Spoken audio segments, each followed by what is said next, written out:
एक घने जंगल में बहुत सारे पक्षी रहा करते थे। सभी पक्षी अपने अपने कामों में व्यस्त थे। वहाँ एक टुनटुनी नाम की चिड़िया भी रहती थी। उसका पंख टूट जाता है। अब उससे कौवा मिलने आता है। मुझे बहुत दुख हुआ तुम्हारे पंखों के टूटने का। हम सब तो आपसे सीखते हैं, पर आपके साथ ही ऐसा कैसे हो गया? आप तो बहुत सयानी हो। बस कौवे भैया, क्या कर सकते हैं, जो भाग्य में होता है वही होता है। मैं तो बस दाना लेकर वापस आ रही थी, पर फिर न जाने क्यों मैं उस पहाड़ पर बैठ गई और बस एक पत्थर सरककर मेरे पंख पर लग गया और मेरे पंख टूट गए। कोई बात नहीं, अब तो मैं बेहतर महसूस कर रही हूँ। आप मेरी चिंता ना करें। कहीं आपको इस बात की फिक्र तो नहीं कि अब टुनटुनी चिड़िया को दाना देना पड़ेगा, क्योंकि टुनटुनी चिड़िया अब उड़ नहीं सकती। टुनटुनी चिड़िया, तुम बहुत बहादुर हो जो इतना कुछ सह लिया। हम तुम्हें कभी ऐसा महसूस नहीं होने देंगे। तुम्हारा पंख नहीं है। टुनटुनी चिड़िया को तसल्ली देने के बाद कौवा वहाँ से चला जाता है। मैं कितनी भाग्यशाली हूँ कि तमाम पक्षी मेरा इतना ख्याल रखते हैं। अब कौवा सभी पक्षियों की एक सभा बुलाता है। क्या तुम सभी को पता है मैंने आज तुम सबको क्यों यहाँ बुलाया है?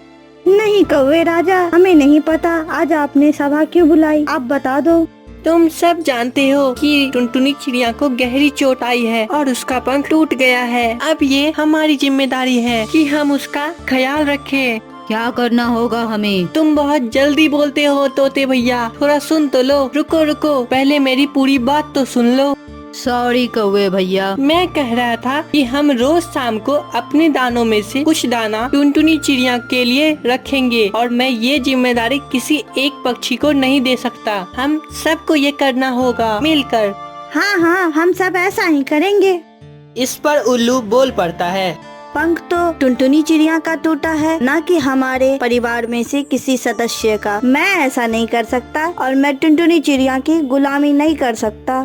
उल्लू भैया, हम सब जंगल में एक परिवार ही हैं। अलग अलग पड़ने से हम सब कमजोर होते हैं। हमें चाहिए कि हम सब मिलकर टुनटुनी चिड़िया की मदद करें, उसकी मुश्किल में उसका साथ दे।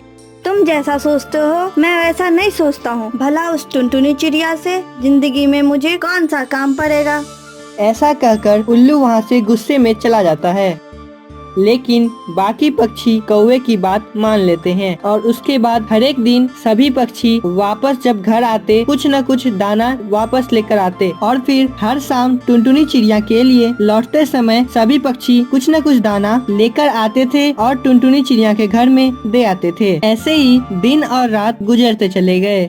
इतना दाना तो जब मैं खुद लाने जाया करती थी दाना, तब भी न ला पाती थी जितना अभी मेरे पास हो जाता। क्यों ना इन दानों में से मैं कुछ बचा कर रख लूं? हो सकता है कभी सूखे का मौसम आ जाए और खाने के लिए कुछ न बचे। और टुनटुनी चिड़िया हर रोज बाकी बचे दाने को इकट्ठा करती एक घड़े में। समय गुजरता गया। फिर वह समय भी आता है जब सूखे का मौसम होता है और दाना ढूंढना बहुत मुश्किल हो जाता है। कौवा भैया, क्या आप जानते हो कि जीवन कितना मुश्किल हो गया है? हमने टुनटुनी चिड़िया का तो पूरा साथ दिया, लेकिन अब तो दाना हमारे बच्चों के लिए भी नहीं मिलता है। भला हम कैसे टुनटुनी चिड़िया के लिए दाना अब बचा कर रख पाएंगे? हाँ हाँ तोते भैया, मैं तुम्हारी बातें समझ सकता हूँ, लेकिन क्या हम टुनटुनी चिड़िया को उसके हाल पर छोड़ दे? कैसे उसे भूख से मरने दे? तुम सच्चे हो। मैं तुम्हें और बाकी पक्षियों को मजबूर नहीं करता, जैसी तुम सबकी मर्जी। लेकिन जब तक आखिरी दाना मिलता है मैं टुनटुनी चिड़िया का ख्याल रखूंगा। कौवे भैया, आप सभी ने मेरा बहुत ख्याल रखा। अगर आप सभी और बाकी पक्षियों ने मेरा साथ न दिया होता तो मैं तो अब तक मर चुकी होती। लेकिन मैं देख रही हूँ 2 दिन से बाकी पक्षी नहीं आ रहे हैं। मेरा मतलब ये नहीं है कि मुझे दाना कम मिल रहा है। आप अकेले आ रहे हो, इसीलिए मैं पूछ रही हूँ, बाकी सब कहाँ हैं? मैं तुम्हें बताना तो नहीं चाहता था, लेकिन अब सवाल जब तुमने खुद ही कर लिया है तो मैं बता दूं कि कुछ दिनों से सूखे का समय चल रहा है और दाना और बारिश नहीं होने के कारण सूखा बहुत हो गया है और दाना बहुत मुश्किल से मिल रहा था। ये आखिरी दाना है जो मैं आज तुम्हारे लिए लेकर आया हूँ। कल से पता नहीं क्या होगा, या तो हमें प्रवास करना होगा, लेकिन मैं तुम्हारी वजह से बहुत परेशान हूँ। तुम कैसे हमारे साथ उड़ पाओगी? तो ये बात है, किसी को पता है क्या कि बारिश कब तक होने वाली है? अभी बुजुर्गों का कहना है कि 10 रोज और गुजारा करना होगा और तुम तो जानती ही हो कि 10 रोज तो क्या, दाने के बगैर हम सब 2 दिनों में ही खत्म हो जाएंगे। अगर मैं तुमसे कहूँ कि मैं तुम्हारी और सभी पक्षियों की मदद कर सकती हूँ तो क्या तुम हैरान होगे? टुनटुनी चिड़िया, ये कोई मजाक का समय नहीं है। सभी पक्षियों और उसके बच्चे भूखे हैं कल से।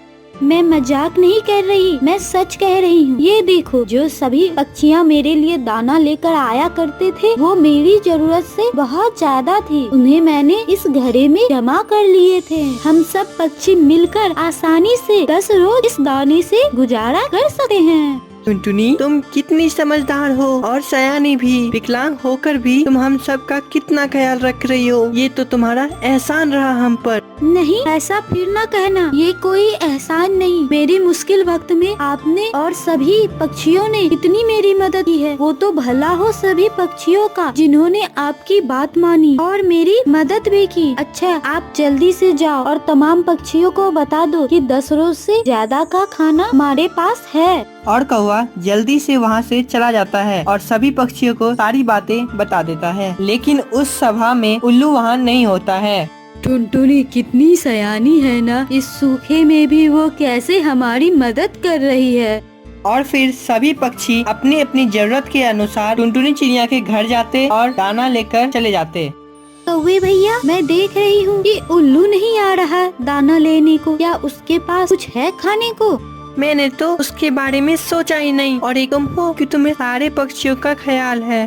तुम अभी ही जाओ कौवे भैया उल्लू के पास। वो थोड़ा है भी घमंडी, कहीं ऐसा न हो कि वह भूख से मर रहा हो। हाँ, जाता हूँ।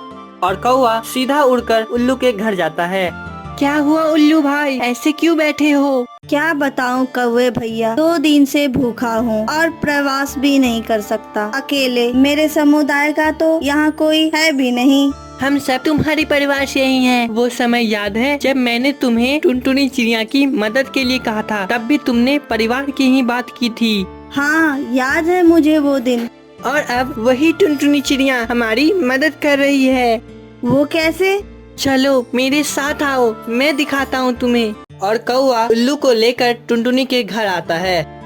इतना सारा दाना ये कहाँ से आया? ये वही दाना है जो हम सब टुनटुनी के लिए लाते थे और वो थोड़ा थोड़ा हमारे लिए बचाकर रखती रही। और अब यही दाना हमारी जीवन बचाएगा।